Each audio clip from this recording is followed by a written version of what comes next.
as suas contas em dia e sempre dentro da lei é uma das principais bases para o bem-estar. E o melhor de tudo é a facilidade com que pode garantir essa fase da vida.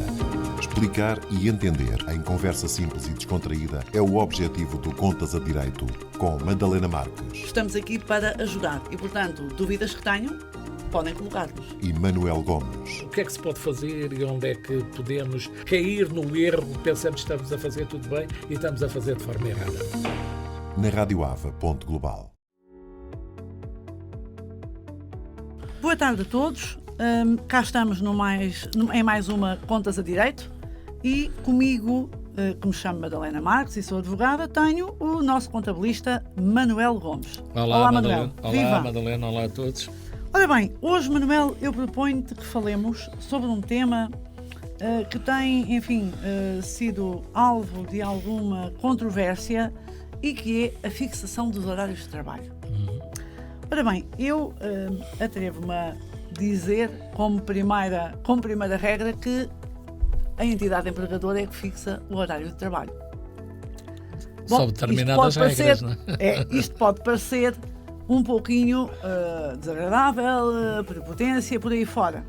Até porque um dos elementos essenciais do contrato de trabalho é o horário. Ou seja, eu, trabalhador, posso estar disponível para trabalhar das 9 às 18 e posso não estar disponível para trabalhar do meio-dia à meia-noite. Portanto, não me interessa aquele tipo de horário. Portanto, não é só a função que eu vou desempenhar que me faz decidir trabalhar ou não, mas também o horário, enfim, outras coisas também, como salário, enfim, a distância do meu local de residência, enfim, exatamente. Mas, no que diz respeito aos horários, de facto, a lei diz que a entidade empregadora é que define o horário de trabalho. Convém aqui referir que temos aquela regra de 40 horas semanais como máximo, não é? Pronto. Poderá não ser 5, poderá ser 6, não pode ser mais do que 40, não é? Porque o dia de descanso obrigatório temos que o ter e agora estamos a falar só em horários regulares, como é óbvio. E depois, em regra, o sábado é um dia de descanso suplementar.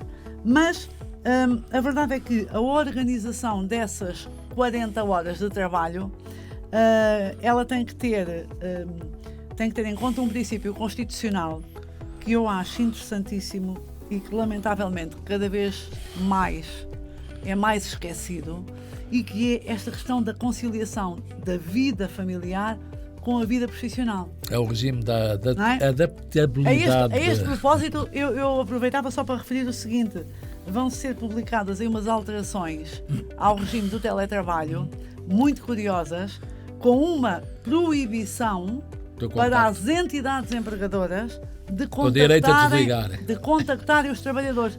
Nós já temos comentado aqui que, a propósito de outros temas, que nesta época, que daqui a nada completa 2 anos da pandemia, em que as pessoas foram para casa trabalhar, não é? De repente, parece que deixou de haver limites de tempo e, portanto, eu atrevo-me a dizer que cada um de nós também é um pouco responsável por isso, porque nós estamos sempre ligados, porque o telefone está sempre ligado, porque a internet está sempre ligada, porque o mail está sempre acessível. E então há aqui como que uma confusão do género. Então está sempre disponível, não é? E eu diria que é um pouco estranho que tenha que haver uma legislação a dizer, atenção, não pode contactar o trabalhador fora do horário de trabalho. Isto parece-me um bocadinho um contrassenso. O que ainda é estranho é que seja uma lei que é precursora no mundo e que foi muito comentada em vários sítios, e é até glosada por alguns desconhecedores do que é que se passava, não é? Mas é precisamente isso, é o direito que nós temos a nossa vida pessoal, familiar, privada. Manuel, não temos que ser incomodados a qualquer hora e minuto. Exatamente. Porque o patrão, falando assim, não é? Claro. O empregador, se lembrou de que amanhã quer o papel X ou exatamente. Mas, Manuel, eu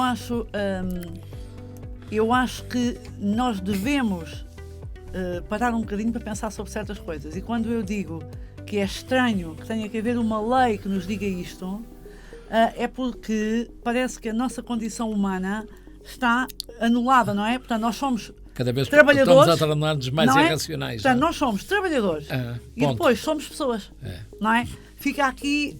Isto eu penso que também temos que refletir um bocadinho sobre isto. Quando estas coisas têm que ser legisladas, parece-me que algo vai mal, não é?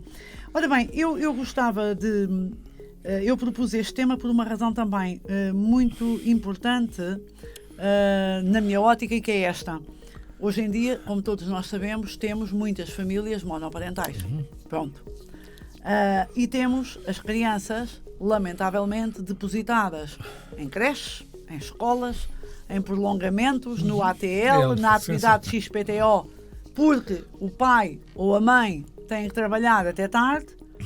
E eu falo disto por conhecimento direto de situações em que os empregadores, não obstante conhecerem a realidade familiar do trabalhador, não dão a menor... Sabem, comprovada documentalmente, e não obstante isso, pretendem que o trabalhador exerça a sua atividade em horários que colidem com o fecho da creche, por exemplo. Se um trabalhador tem uma criança, vive sozinho, a lei fala até aos 12 anos, nesta limitação. Ou seja, a lei basicamente diz que quando as responsabilidades parentais, quando um indivíduo tem um filho com idade até aos 12 anos, o exercício das responsabilidades parentais tem que ser tido em consideração nesta fixação do tempo de trabalho. Porque se eu sou uma mãe sozinha, com uma criança ou duas, não importa, e se a creche fecha às 7h30, como é que eu posso sair do meu local de trabalho às 8h? Se eu não tiver apoio familiar, não é? Embora aqui também seja um pouco questionável se eu tenho que pedir apoio familiar ou se eu tenho o direito a acompanhar o meu filho ou a minha filha, não é? E voltamos àquela questão, nós somos só máquinas? Não somos. Não somos.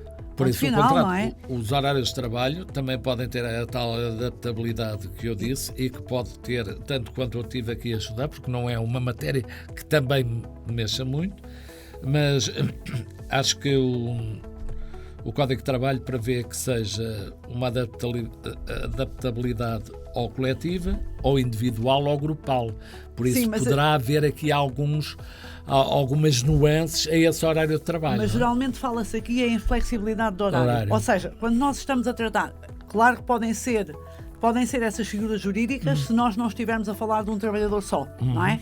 Porque se nós estivermos a falar de um trabalhador só, falamos só em flexibilidade. Claro que se estivermos a falar de um conjunto numa organização, podemos falar de adaptabilidade. E nota que a questão aqui essencial, e não podemos esquecer disto, a questão aqui essencial é a existência de um princípio constitucional que impõe ao empregador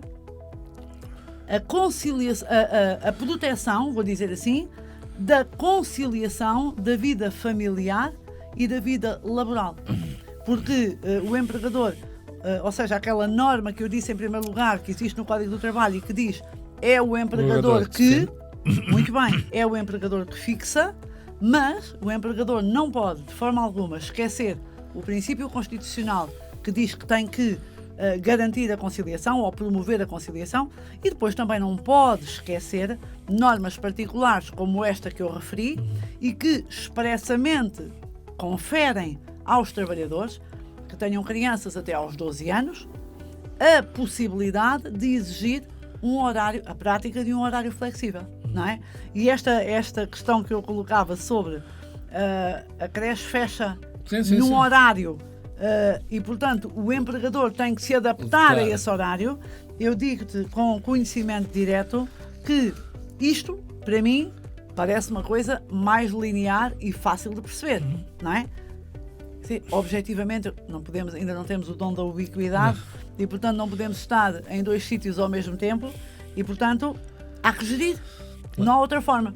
Mas a verdade é que eu agora recentemente até tive que fazer um estudo sobre decisões dos tribunais portugueses sobre este tema e até fiquei surpreendida com a quantidade de ações judiciais que existem por causa deste tema. Um tema que, na minha opinião, se tratava de uma forma tão simples como bom senso. Eu aproveito ainda para referir que o Código do Trabalho, a propósito de várias questões e a propósito desta também, penaliza as entidades empregadoras com contraordenações. E, portanto, se houver uma fiscalização da ACT, ou se um trabalhador se queixar, não é? A ACT, e eu digo que ainda bem que os trabalhadores, nos dias de hoje, estão mais atentos, estão mais despertos. Também penso que a ACT está a fazer um trabalho bastante construtivo. Desculpa. Um trabalho de acompanhamento efetivo dos trabalhadores. Eu não defendo aquela ideia de que os trabalhadores têm os direitos todos e o empregador tem que. Não. Nada por isso. Para mim, os trabalhadores têm direitos e os empregadores também têm. Os trabalhadores têm deveres e os empregadores também têm deveres. Exatamente. Portanto, apenas se cada um de nós, na qualidade em que se apresente, respeitar as normas, eu lido muito com relações de trabalho e, com muita frequência, eu vejo uma atitude de algumas entidades empregadoras que não consideram os trabalhadores como peças necessárias. E isto faz-me alguma confusão, porque ninguém funciona, enfim, nenhuma empresa funciona só com o gerente, só com o dono, só com o patrão, não é? Portanto, a não ser que seja uma empresa. A menos que seja o autoemprego, não é? A menos que seja o autoemprego. Porque a partir do momento em que tu tens alguém a colaborar contigo, não é? Eu, durante muitos anos, assisti nos tribunais portugueses, nos tribunais de trabalho, quando nós fazíamos a tentativa de conciliação, o magistrado imediatamente se colocava do lado do trabalhador. Era assim uma coisa do género instintivo. Não tem que ser assim. Mas quando tem que ser assim, não é? E, portanto, a ACT, fiscalizando, impondo coimas às entidades empregadoras, vem moralizar um pouco estas regras que, no fundo, havendo bom senso, se geriam muitíssimo bem, não é? Que para a assistência familiar se pode dar 15 faltas durante o ano sem qualquer justificação. Essa é mais importante. E também que há um acórdão, embora Portugal não seja um país muito...